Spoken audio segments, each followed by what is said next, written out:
Exam తో run for dreams జనవరి 4న హైదరాబాద్ టీ హబ్ లో 3K, 5K, 10K రన్ 10 లక్షల క్యాష్ ప్రైజులు, మెడల్స్, టీ-షర్ట్స్. ఇప్పుడే రిజిస్టర్ అవ్వండి.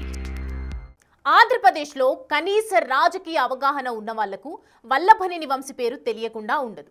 కూటమి ప్రభుత్వం అధికారంలోకి వచ్చిన తర్వాత గన్నవరం మాజీ ఎమ్మెల్యే వంశీ అరెస్ట్ రాష్ట్ర వ్యాప్తంగా సంచలనంగా మారింది. 100 రోజులకు పైగా జైలులో ఉన్న వల్లభనేని వంశీ బయటకు వచ్చిన తర్వాత ఇప్పుడిప్పుడే రాజకీయంగా యాక్టివ్ అవుతున్నారన్న సందర్భంలో మరో హత్యాయత్నం కేసు వంశీపై నమోదైంది. దాంతో ఆయన అజ్ఞాతంలోకి వెళ్లారనే చర్చ ఏపీ పాలిటిక్స్లో హాట్ టాపిక్గా మారింది. గన్నవరం మాజీ ఎమ్మెల్యే వల్లభనేని వంశీ అజ్ఞాతంలోకి వెళ్లిపోయారు. విజయవాడలోని ఎస్సీ/ఎస్టీ కోర్టులో విచారణలో ఉన్న సత్యవర్ధన్ కేసు వాయిదాకు హాజరు కావాల్సి ఉన్నా అటెండ్ కాలేదు. టీడీపీ నుంచి 2 సార్లు గన్నవరం ఎమ్మెల్యేగా గెలిచి తరువాత వైసీపీ జపం మొదలుపెట్టిన వల్లభనేని వంశీపై తాజాగా మరో హత్యాయత్నం కేసు నమోదయ్యింది. దాంతో ఆయన ఫోన్ కూడా స్విచ్ ఆఫ్ వస్తోంది. సమన్లిచ్చేందుకు వెళ్లిన పోలీసులకు ఆయన ఆచూకీ చిక్కలేదు. దాంతో వంశీ అజ్ఞాతంలోకి వెళ్లిపోయినట్లున్నారనే ప్రచారం బలంగా జరుగుతోందట. పలు కేసుల్లో బెయిల్పై బయటకొచ్చిన వల్లభనేని వంశీ గత కొన్ని రోజులుగా కనిపించకపోవటం చర్చనీయాంశంగా మారింది. ఫైర్ బ్రాండ్ గా పేరున్న ఆయన ఫోన్ కూడా స్విచ్ ఆఫ్ చేసి అండర్ గ్రౌండ్ లోకి వెళ్లిపోవటం ఇప్పుడు ప్రధానంగా గన్నవరం నియోజకవర్గంలో హాట్ టాపిక్ గా మారింది. బెయిల్పై బయటకొచ్చిన వంశీని ప్రధాన నిందితుడిగా పేర్కొంటూ ఈ నెల 17న విజయవాడలోని మాచవరం పోలీస్ స్టేషన్లో హత్యాయత్నం కేసు నమోదైంది. ఈ నేపథ్యంలోనే వంశీ కనిపించడం లేదనే చర్చ తెరపైకొచ్చింది.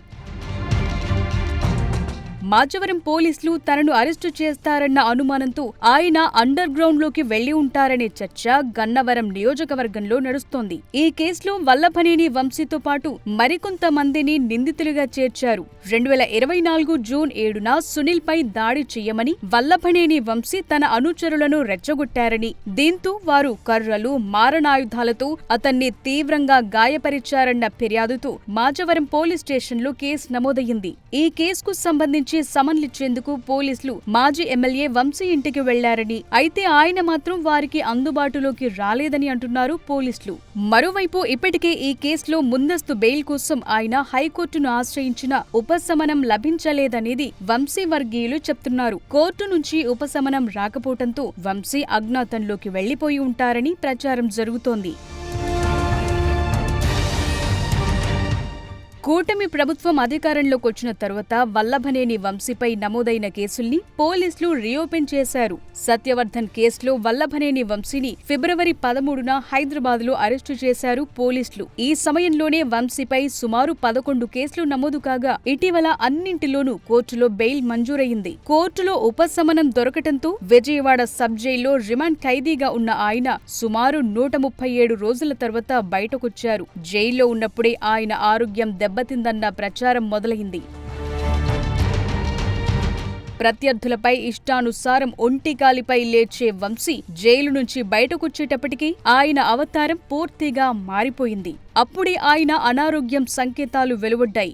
ఆ క్షణంలో జైలు నుంచి బయటకొచ్చిన వంశీ కొంతకాలం సైలెంట్ గా ఉన్నారు. ఈ మధ్యనే రాజకీయంగా యాక్టివ్ అయ్యేందుకు అడుగులు వేస్తున్నారు. వైసీపీ అధినేత జగన్ కృష్ణా జిల్లా పర్యటనలో పాల్గొన్న తరువాత నియోజకవర్గంలోనూ తన కార్యక్రమాలను స్టార్ట్ చేశారు.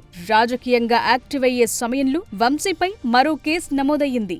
దాంతో మరోసారి జైలు పాలై రాజకీయంగా ఇబ్బందులు ఎదుర్కోవాల్సి వస్తుందని ఆయన అండర్ గ్రౌండ్ లోకి వెళ్లిపోయుంటారంటున్నారు. మొత్తానికి వంశీ కనిపించడం లేదనే టాక్ గన్నవరం నియోజకవర్గంలో హాట్ టాపిక్ గా మారింది.